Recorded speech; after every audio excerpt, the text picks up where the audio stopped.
Welcome back to Bears of You guys. Bit of a different vibe in this one, isn't it? First defeat in history. It's a short history, but it was a bit of a painful one, wasn't it? There was always going to be one, but yeah, it was a tough one. That final score away at Village Manchester U21s, 3-2 loss, and honestly, it was a bit of a rollercoaster, wasn't it? To be 2-0 down at half time and completely feel out of it. We didn't turn up at all, weren't awake at all. They fully deserved the lead.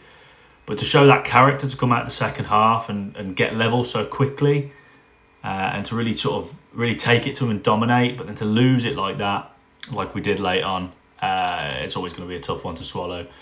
Today we're going to break down some of the talking points though, that define this chaotic game. Right, so let's start then.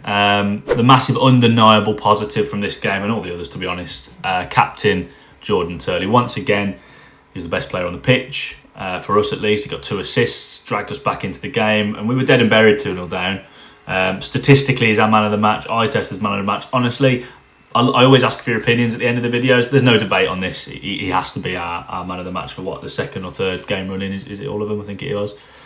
He's already our talisman. He's our most important player.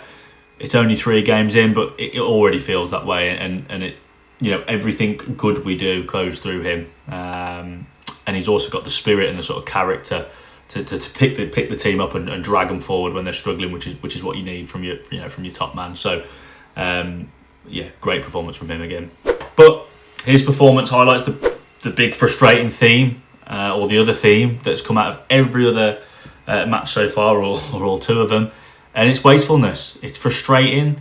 Again, when you look at stats at the end, despite a poor first half, we still create chances and we're so wasteful. 27 shots this time to their 8 XG of 1.87 to their 1.31. We still created enough goals. We still created enough chances to win the game comfortably.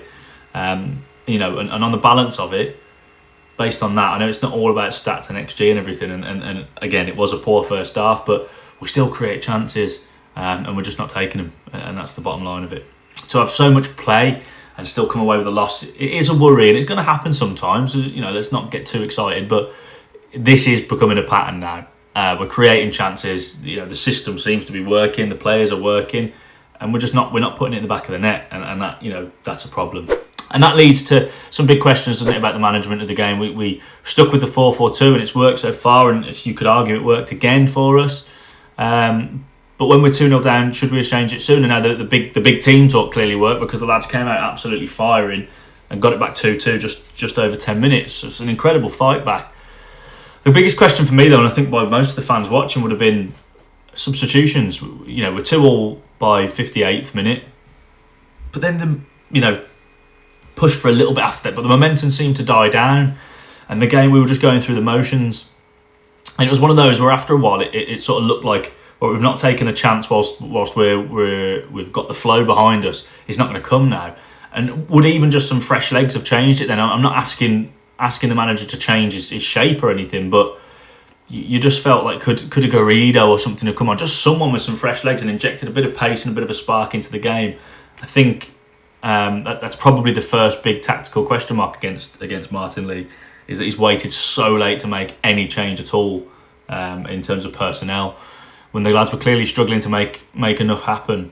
I'm sure he has his reasons, but you sort of think, when you bring someone on the 91st minute, what they're going to do. And I think it was a centre-back change, wasn't it? So, yeah, look, do we have loads of options off the bench that he clearly trusts? It doesn't look like it. But again, could he have thrown someone on for some freshness? He could have done for 10 minutes, say. Perhaps he's coming from a point of view of, if you can't win a game, don't lose it, and I get that. But yeah, after getting back into it and being the better team in the second half, it felt like we could have done something a bit earlier. So, it is what it is. But yeah, that was frustrating. Another bit of a frustration of the new lads. I think Lee and Brannigan, they did pretty well. They'll obviously need time to settle in, but it was a poor debut for the new centre back who started as well, Ergis Sharla. He just looked a bit off the pace, didn't he? Now, again, we've got to give him the benefit of the doubt. They're all going to be at different levels of fitness and how much football they've played, and in terms of settling in. And centre back, difficult to play for a 21-year-old.